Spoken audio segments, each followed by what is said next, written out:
Welcome to Frankly Speaking Hurricanes Football with your host, Frank Masdeu. Robert, welcome. It's good to see you, my brother. Everybody, welcome to Frankly Speaking Canes Football. I'm so excited to have my brother Robert Powell with us today, and I'm excited because our brother Robert is going to be going to the Texas A&M game, and he's got some exciting contributions that he wants to share with us as we go forward to this game. We're going to try and get some live feed from Texas A&M over at the stadium at the beginning of the game. But before we do that, we wanted to get into some interesting observations that we've made together in watching the App State Texas A&M Aggies game. Both Robert and I spent a lot of time analyzing the game, and we really came to the same conclusion in that it's all about the defensive line and the offensive line play. So, Robert, I wanted to go ahead and get your thoughts on what you saw and what you think are some of the strengths for Texas A&M, and then I'll share my strengths that I think they have, and then we'll look at their weaknesses. And I really want to focus on the weaknesses going forward. So let me hear what you think their strengths may be going up against Miami and the matchups, where you see the matchups. Yeah. Thanks, Frankie. I'm really excited to get an opportunity to go to the stadium. Haven't been there before, so me and a group of friends are going, and definitely, Frankie, I'll give you a live feed from there, pre and post the game. So, as far as their strengths, I think it's no secret that Jimbo Fisher has done a great job in recruiting, in developing what I would consider a young team. Right. I think that is a strength. A strength, unfortunately, long term, not necessarily for this game. That youth may actually be a detriment, right? And we'll talk more about that later. I think that their speed, their length, their raw talent is definitely something that I would consider to be their strengths. I think that they will play hard. There's no doubt about it. The loss to App State last week, believe it or not, I think it'll be a strength for them, and that strength would be limited. I believe early on, like any game, and particularly in college football, highly emotional game. So they're going to come in with something to prove, right? They're going to come in really trying to leverage the notion, the idea that this won't happen to us again. And it's going to be a motivator, right? I think that's going to be a strength. However, as the game progresses, that is going to fade. It's going to fade, right? And it's going to be about what you have on the field, man on man, right? The matchups, overall execution, the Jimmy and Joes. Mm-hmm. So their strength, one, I think their, at least in the long term, is their youth. I think they'll be able to capitalize that in the long term. I think that they're long, athletic, very much talented players. That I believe that, you can say what you want to say about Coach, but I think that he's a talented coach. There are some things that we'll talk about later that will be limitations. But make no bones about it, I think that Jimbo is a good coach, right? And then finally, I think early on, if we are unable to weather the storm of the early motivators, right, being motivated by what happened a week ago, because that is going to be a strength of theirs, at least in the first 10 minutes or so. So, Frankie, that's where I land on that. And I know those who will look at this say, that's not a whole lot. Well, there's a reason why it's not a whole lot. When you look at some of the tapes and some of the clips that we have, we really, from a factual standpoint, don't have much to point at as far as documented strengths. So that's my take, Frankie. Okay. I'd be interested to hear yours. Yeah, my take on their strengths are, I think that they have an extremely fast team. I think they have a very talented team. They've got a high level of blue chip players. I think it's like 58 blue chip players on their team, comparatively to Appalachian State, which had one. So that doesn't always equate. I think their strength is they have a lot of team speed. They have a mobile quarterback. They have tremendous wideouts as far as game-breaking speed. They have a running back, number 6, who's got breakaway speed, who ran a kickoff return back for a touchdown, and he's extremely gifted. I think their other strength is that they have a seasoned coach, like you were talking about in Jimbo Fisher's. The moment's not too big. They came off beating Alabama in their home field last year, so they know how to win at home. They are going to be soured, and they are going to be motivated to play extremely well in this game. But like everybody else, age catches up with you, and in this case, it's age in reverse. I think that they have a very young team that has very limited experience, especially on the defensive line. But getting back to their strengths, I think their strength right now is that they have the skill players, but they don't necessarily have the offensive or defensive line developed enough physically and depth. So now I'm moving over to their weakness, to their weak side. And I think the weaknesses is what you and I are going to focus on right now, is not that they don't have extremely talented, capable young men. But Robert, you've preached this for years, and it's always proven, with a few exceptions. Granted, there are a few exceptions, but very few. I'm going to say that, very few. And many times, even those few exceptions, they end up injured, something happens to them. But when you're talking about the guys in the trenches, they typically need at least a year in the weight room. They need a year to develop. They need a year of coaching. And I think what we're going to see now is that D-line was exposed in the third and fourth quarter by Appalachian State, because while they're extremely talented, they have a weakness in that they don't have a lot of depth behind that first line that they have. And they even have a couple freshmen in that first lineup. They have a sophomore at the nose guard. They have another sophomore. So it's not a lot of snaps. And so there's some ability to confuse them. There's also some issues with their rotation as far as having depth. I also think that somewhat applies to the quarterback position. I think they have extremely inexperienced redshirt freshman who's came in on the 2020 class, I believe, and it showed against Appalachian State. So I think they're prone to mistakes. There were a lot of mistakes in this game because of the freshman quarterback. And that is, and you've always said it to him, you and I have agreed, it's very difficult to cover up a quarterback's problems unless you have a really strong running game. And you've got to be on the field to do that. So that being said, I want to go ahead, Robert, and I'm going to go ahead and share my screen. And I want to go ahead and look at, this is to give you an example. This is the defensive line for Texas A&M. They are going to have a dial to mice, a redshirt freshman starting at defensive end. The bulk of their experience is at nose tackle. But look at this, Robert. Their starting defensive end is a redshirt freshman. He's being backed up by a guy named Lucas Anthony, who's a true freshman, not a redshirt freshman, but a true freshman. Then you've got McKinney, who's a junior, and he's got the bulk of the experience, a big guy, 6'2", 330 something pounds. He's backed up by another junior. And then the third team is a redshirt freshman. Turner Shamar is a sophomore. He's backed up by a redshirt freshman, and he's backed up by a true freshman. So I think that the D-line, and again, on the edge, you got Diggs. He is a sophomore, but he's backed up by a freshman also. So and the same thing with your middle linebacker. Your middle linebacker is a senior, but the guy backing him up is a true freshman. So Robert, I wanted to get your thoughts on that, because you and I talk about it all the time. These rotations in these big games, you're talking about a lot of, emotion. You're talking about a lot of snaps. It gets hot, fatigue. You've said it many times. Kids coming out of high school, when you put them in a college environment and you're going, into a game with 50, 60, 70, 80 snaps, it starts to wear on you.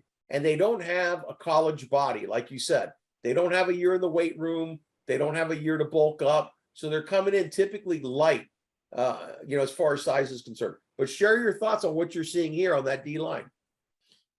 Well, I mean, based on what you just shared or what we see before us here, it stands out. It's obvious. When it's time to rotate, because they're gonna have to rotate that D line, right?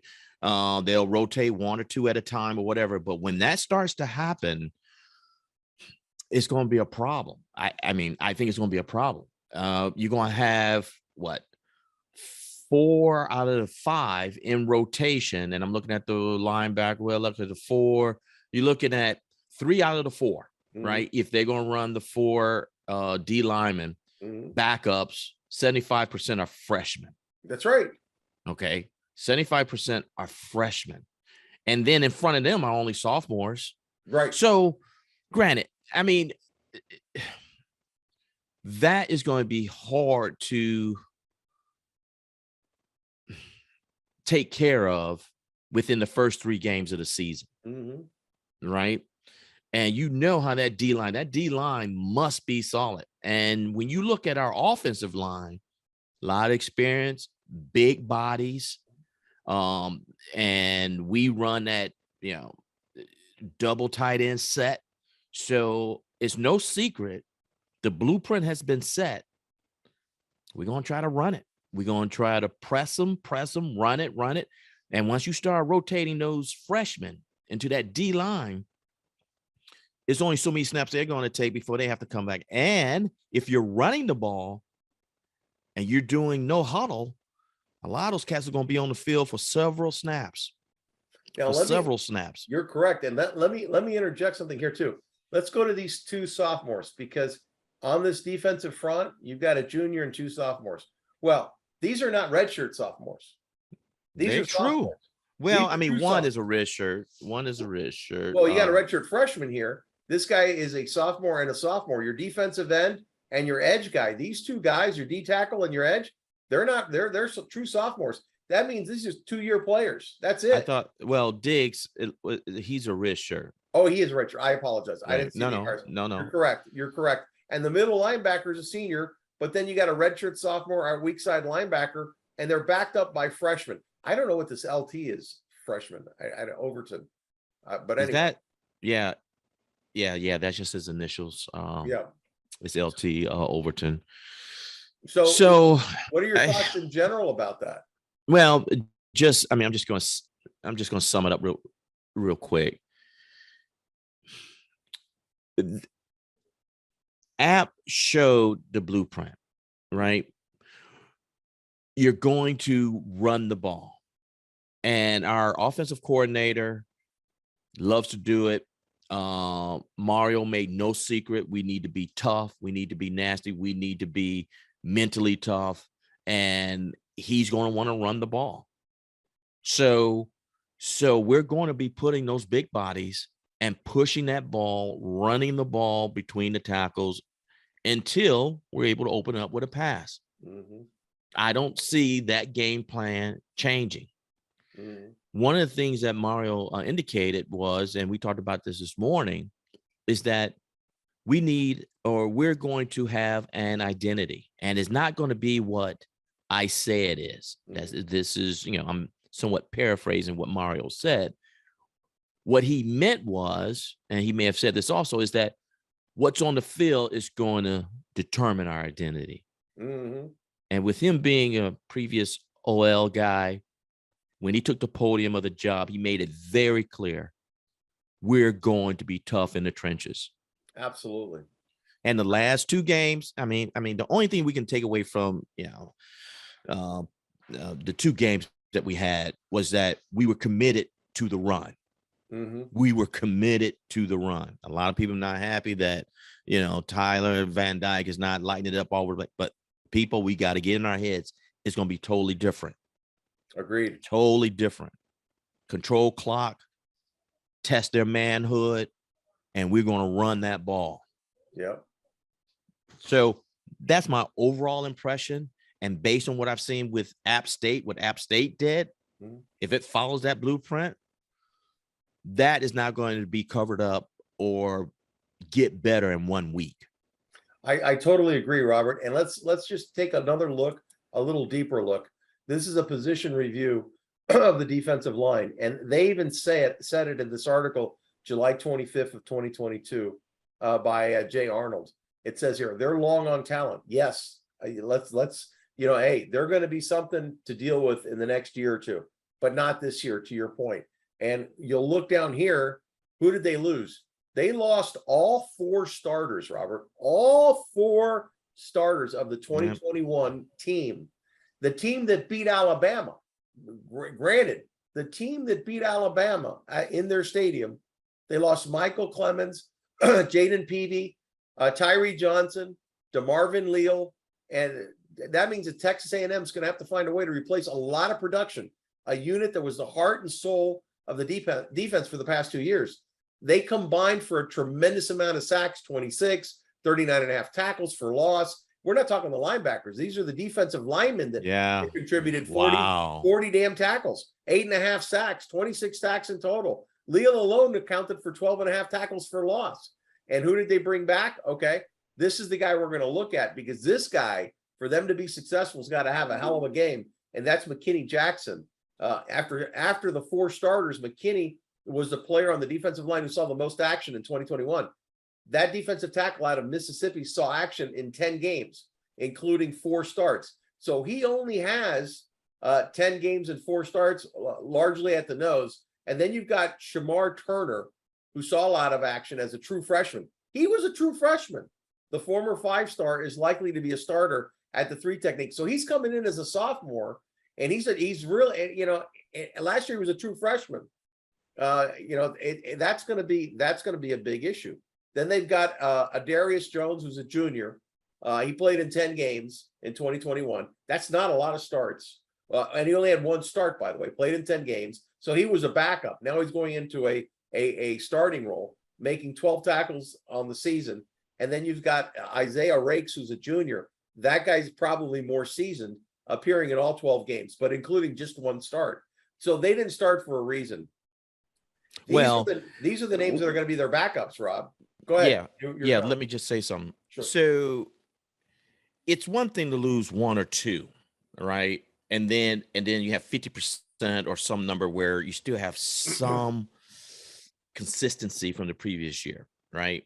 And so now those that were backing up, you move 2 up, now in your rotation, you're still having some experience in your rotation. Think about what just happened. You lose your entire front. Yes. Whoever was their backup is now moving up to take their place. That's right. So now you're talking about the folks who were 3rd string last year are now all of your 2nd string now. Your rotation. Yeah. And they most likely didn't see a lot of time. And it said that in the article. Sure. And those who are watching this, we can't walk away feeling as though this is a slam dunk, right? These guys are good. It's going to be a challenge. But this is a weakness. And we're going to keep saying it. When you look at the app game, I'd be doggone if they didn't do the same thing. Analyze that defensive front, realize that 100% of them left. Everyone came up now as a backup. Now the 3rd string is sitting at backup. Let's see how well they communicate. Let's see how well they've gelled. Let's see how their rotation is. And they test. And the only way to test that is smash mouth football. Absolutely. Test them and test their heart. None of the spread, nothing, but we're going to run it. We're going to see if you have the heart. And I think that in 3 games, I don't think the backups who were 3rd stringers last year, maybe, a couple of exceptions, has gotten enough experience in 3 games. No, I totally agree. I totally agree. So, but look at who's the backup now. Okay, granted, let's give credit where credit's due. They signed the number 1 class in 2022, and a large reason for that is the ranking of the defensive line. They've got 5-star prospects: Walter Nolan, Shamar Stewart, Labias Overton, and Gabriel Brownlow Dindy. Those guys saw a lot of action against App State. Those are going to be in the rotation, but those are true freshmen. Those are true freshmen backing up what is basically a sophomore and a couple freshmen. So your backup, you're basically running a lot. You're, like you said, 75% of your rotation is freshmen. I mean, it's crazy. And then, but that, and you also have redshirt freshman to Mike Adelaide, who redshirt in 21, may see some snaps. So this is a serious issue for them. And it's the reason why App State was able to get 80 something snaps to their 38, because App State control the ball. So, I mean, and now what I want to do is I want to switch over just a little bit and look at our depth chart. Okay. On the offensive line. Okay. You're going to look at Zion Nelson. Zion Nelson is a junior. Zion Nelson has been here 4 years. And he's backed up at left tackle by a junior. Okay. Now we have the third string is a freshman. Jalen Rivers is a redshirt freshman, but Jalen Rivers is a highly regarded redshirt freshman. So he's got 2 years under his belt. So he's really a sophomore. Jalai Clark is a junior, 4-year guy. Okay. Freshman, sophomore, 3-year guy. And he's backed up by a transfer, who's a sophomore, Dennis, who's basically a 2-year guy. And then you've got a redshirt senior transfer in Justice. Okay. A redshirt senior. So he's a 6-year guy. Your right guard is a 6-year guy. Skyfe is a redshirt senior. So he's a 5-year guy on that offensive line. So they're backed up by Cooper's Inez, who's a freshman. Now, Robert, you and I spoke about Cooper. I want to get your thoughts. I want you to share with the audience. Okay. And by the way, take the moment to subscribe to our channel so that you can get invites to see when and notifications. So please like and subscribe to our channel so that you can get notifications. But go ahead, Robert. Talk to the audience out there a little bit about Inez Cooper, who's a true freshman that they absolutely love, and what they plan to use him for. Go ahead. Yeah. This is an interesting story. For those of you who follow the Canes, saw this. Those of you who don't follow the Canes, just trying to get a scoop as we prepare for the next game. That freshman, they put him in they changed his number from 55 to 37. All right. So those of you who don't understand the significance of that, what that means is that they took that freshman right tackle and say, hey, we're going to make you a tight end. All right. So when we run the double tight end sets, he can literally come in on the end of the line and can block downfield and not be called for illegal man downfield because he's a tight end. Also, he can go out for a pass, but he's huge. Yeah. He's big and he's very athletic. And when we did this, once again, it's the competition. But when they threw him in there this past weekend, it confused the offense. And they did this in the second half when we started really making traction. What do you do with this guy? And if you look at some of the tape, you could see that he was blocking downfield. Now, the understory, Frankie, you and I talked about this. Well, why do you feel the need to do that? And you have 2 highly rated tight ends as it stands. Speculation is that we're probably not getting the blocking production they wanted out of one of our tight ends. Correct. And those of us who follow the Canes and go home and watch the games in great detail, such as Frankie and myself, you know who we're talking about. Yes. When it comes to blocking productivity. And I think this is potentially an answer, right? Not the sole answer, but certainly a option that gives us bigger bodies when we're going from 11 to 12, right? When we have a double tight end set. I mean, that's going to give Texas A&M something to think about. Absolutely. And Rob, he's 355 pounds. I'm saying that's not a tight end body. No. But he's athletic enough where he can get upfield without rumbling and stumbling and take care of business. I can see that that's the reason why Mario has done it. Changed his number from 55, 37 you are now allowed to go downfield and block. Yes. Yes. Yes. Right. So that's going to be interesting to see if that wrinkle is going to be put on display this coming weekend. I don't know if that was just a wrinkle they threw in there, kind of, something to shake up, or if they were experimenting or whatever. But if you know Mario, he does things for a purpose, a practical purpose, and not just, psych someone out. I think that this is a legit option for the blocking tight end shortcomings that we have experienced. No, I agree. Now we're going to shift gears a little bit because, to your point, Sure. I want to go over to the defensive side of the ball. Now, if you remember when we did Texas A&M on the offensive side, they had a few sophomores, they had a freshman in there on the offensive line. But Rob, if you look at Akeem Mesidor, which is probably our most talented defensive lineman, according to Cristobal, he's a junior transfer from West Virginia. Harrison Hunt is a redshirt sophomore, which basically makes him a junior. I mean, let's be real. Okay. So he's basically a junior. Jackson, Daryl Jackson, who's 6'6", 330 pounds, is a sophomore, a transfer. Okay, so he's a 2-year sophomore. Jafari Harvey is a redshirt sophomore, which makes him basically a junior. So you've got a seasoned defensive front. Now you've got Corey Flagg at linebacker. You and I both have feelings about that. As a sophomore, Steed is a redshirt senior. So that basically means he's a 5-year guy. Okay, so he's been in the program a long time. Look at what's backing him up. Keontre Smith is a junior. Caleb, who came from, I believe, UCLA. Yep. Yeah, I think he's UCLA, correct? Mm-hmm. Yeah, he's a redshirt senior transfer. So he's a 5-year guy.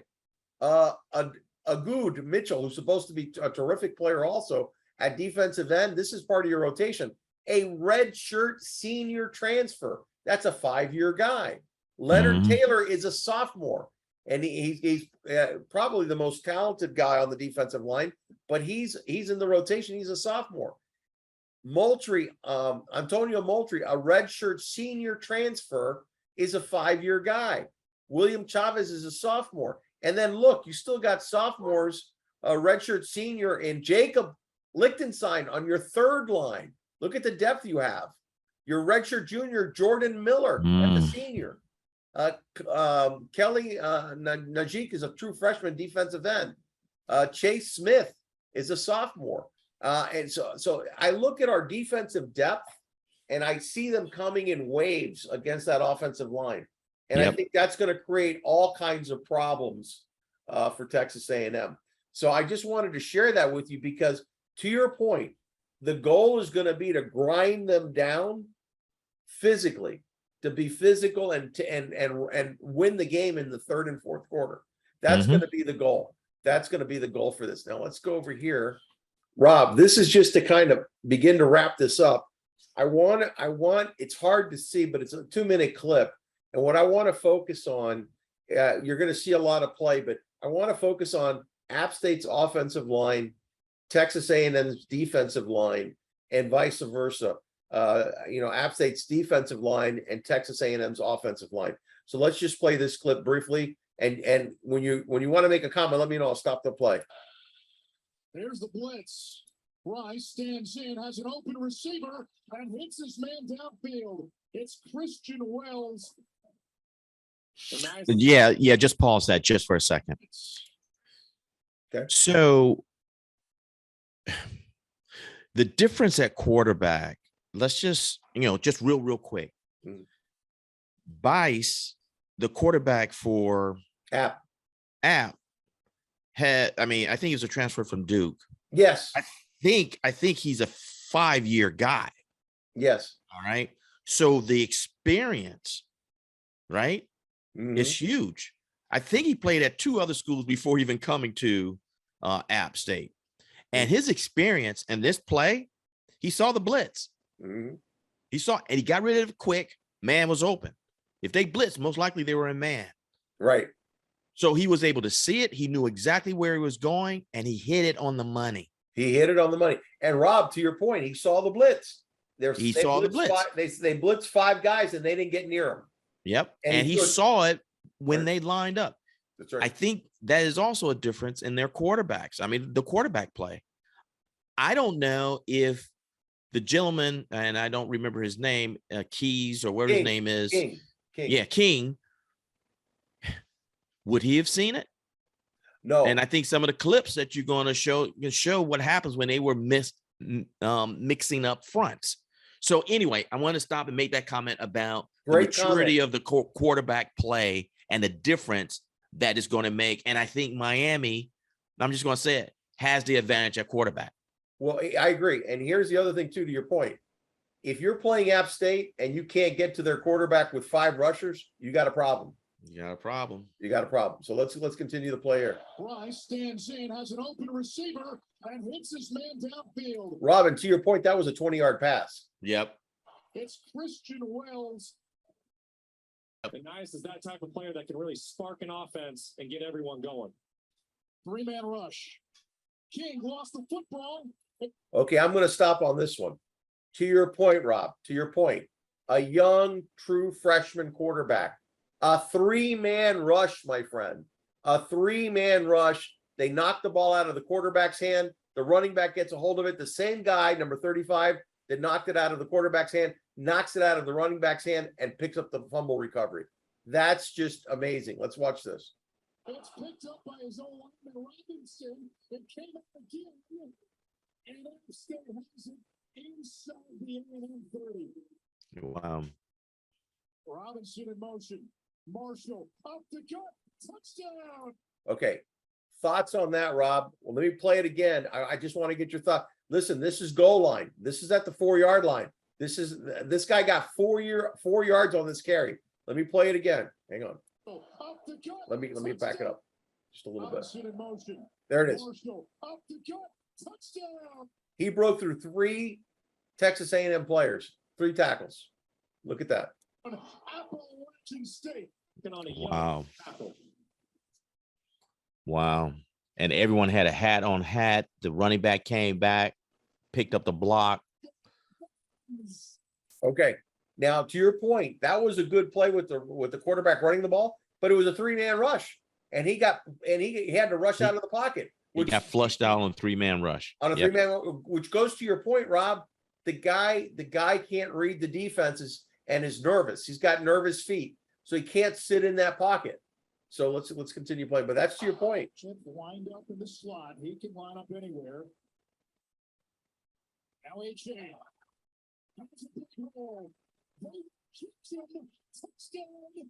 He's going to be a problem. That's the problem, Rob. Right there. Yeah. You just nailed it. Rob, share your thoughts on that. That is a 5-star running back with tremendous speed and good vision. You give him a crack, he's gone. That kind of player. Well, this is going to be one of our challenges, right? I think that based on what we've seen, the 2 teams that we've played, they've been able to pick up nice chunks of yards, at least early in the game. Now, we've been able to make adjustments, so on and so forth. But this guy is a special talent. Mm-hmm. And they may try to do the same thing with us. Take the ball game out of the quarterback's hands and say, let's run it. Let's force Miami to stop the run. And that could very well be a part of the game plan. So it's going to be interesting to see how that plays out. And if they're going to really leverage, the services of this highly talented running back and really limit the exposure of the experience of quarterback or lack thereof in this game. So he's going to be the one to watch. Yep. I'm telling you that now. And he accounted for 14 points. A kickoff return of 90-something yards or 80 yards, and this run over here where he had a wide open hole, but he's going to take it to the house. I agree with you wholeheartedly. I think Miami's position has got to be, you're going to have to beat us with your quarterback. And I think that by stunting and twisting the defensive line and timely blitzes, we're going to get turnovers off this quarterback. Whether it's this one or the other quarterback, I think it's going to be a big issue. They're going to try and establish the run to eliminate the errors because there were a lot of mistakes in the game. But I see it just like you do. Let's see here. What else? King on second down, steps up, hits Stewart. Fumble. Yep. It says that and they do. Find yard. But the key is they're going to have to get pressure on that quarterback when he steps back in that pocket. Yes, they are. They're going to, and I'm just going to say this, right? That I'm not convinced that we get a lot of pressure on the quarterbacks. I mean, we definitely did better in the second half of our last game, and I don't know why that was so. I don't know if it was a level of fatigue or, the overall adjustments we made, probably a combination of both. But we're going to have to get pressure on him early. He's going to have to feel it early, all right, and not let him settle and get a load of confidence as the game progresses. I couldn't agree with you more. Now, bear in mind, I don't recall watching one twist or one stunt or one blitz. The blitzes that I saw were corner blitzes, no exotic blitzes, none of that against.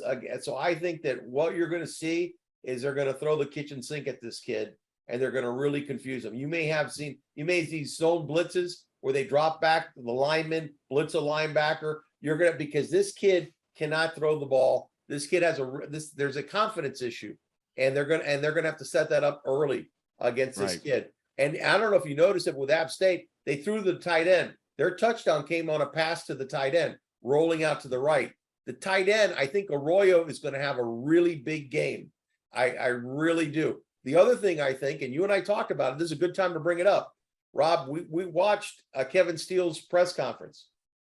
There's been a lot of criticism on Jimbo Fisher because he's been running the same offense since 2014. There's no motion in the offense. There's no movement, so that you were talking about to me earlier about being able to identify zone coverage versus man-to-man, having them move out of the box, moving the wide receivers, motion left, right, doing all of that motion. He runs sets, and it's a set offense. And I think that allows you to tee off on that offense. The defense can tee off because and he didn't mean it to be derogatory, but he meant once you've seen the 2014 FSU offensive reel, it's the same thing that they're running now. So I think that does not help their quarterback at all, because he's not going to get a pre-snap read as to whether he's in zone or man. They're going to be able to confuse the crap out of him, because they don't do anything to make you drop out of your cover or expose your coverage. Okay. Mm-hmm. So anyway, I want to get your thoughts on that. Yeah. I mean, I read through that press conference with Steele, and I thought it was interesting that he laid it out, and it wasn't, slamming Jimbo, but he clearly said, listen, and he laid out all the games that he has coached against him. Right. And he said, listen, I've coached against him, and he started naming off the places where he was, and the coaching against Jimbo. And he literally said his base offense hasn't changed. He said, it is what it is. And it wasn't a dig, but he literally said, and it's not going to change. Mm-hmm. So with still having the experience and what he's been exposed to, and, just being around college football the way he has, there's no doubt in my mind that he's going to know how to expose it. And I think that he said the times that he played against Jimbo, he's only lost twice. Wow. All the 4 or 5 times they won. Now, granted, there's a slew of other factors, that goes with that, not just a defensive play, but he clearly understands who he is up against. It is no secret to him, and he made that abundantly clear when he during his press conference earlier this week. I couldn't agree with you more. Let's see how this also plays out here. State takes the lead, and now the point after coming up by Hughes. This is what Kevin Barbay wanted to do. He wants to move the pocket.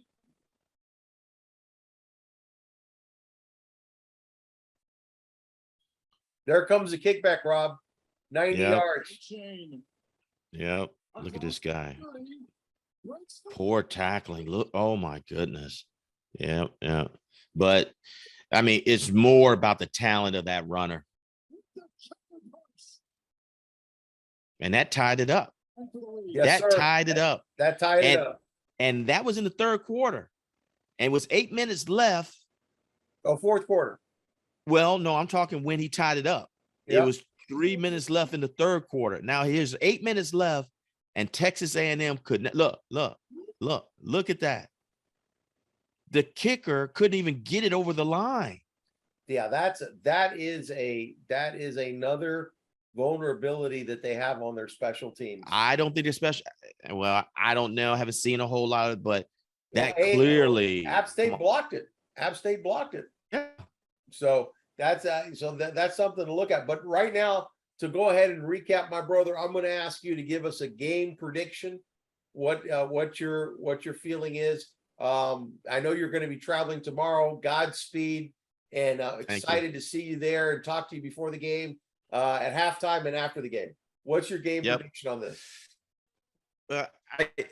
I believe it's going to be a battle. I mean, in support of everything we've just talked about, I think it's going to be a battle. I think that it's going to be a highly charged game for everyone that's involved. And I'll get right to it. I think it'll be like 24-17 Miami. I think Miami's going to win this game. I think that Miami is going to control the game, keep them on their heels, ball control. I think all that. I just think that we're going to run it. We're going to run it. We're going to force our will. And I believe it's going to be a fairly, low scoring game, at college ball standards. My prediction is 24-17. The Canes come out of there with a win. I'm close. I agree with you. I'm looking at 27-13. And I think the majority of those 27 are going to be put up in the third and fourth quarter. I think fatigue will start to set in. I think we may be looking at a halftime game of 10-7 or 7-7 or 13-7, something like that. And I think the defense, I think it's going to be a defensive struggle in the first half. And then I think you're going to see the grind start to take. I think the rotation of the players is going to be the key. And I think the fact that Texas A&M's offense is vanilla, because they know what they're running, because there's not a lot of motion, there's not a lot of any of that. I think it's going to allow Steele, and the fact that Steele has familiarity with Jimbo Fisher's offense, I think lends itself to making it a very interesting game. So with that being said, my brother, I want to raise up the U to you. God bless you and Godspeed. Thank you so much for contributing to our podcast and our YouTube show. And everybody like, subscribe to our channel. And we're all excited about the game. We'll have something on Saturday to post and on Sunday for the game. God bless everybody. Once again, thank you for watching us. We do appreciate it. Have a wonderful week. And go Canes. Saturday, we come back with a win. Amen. Amen.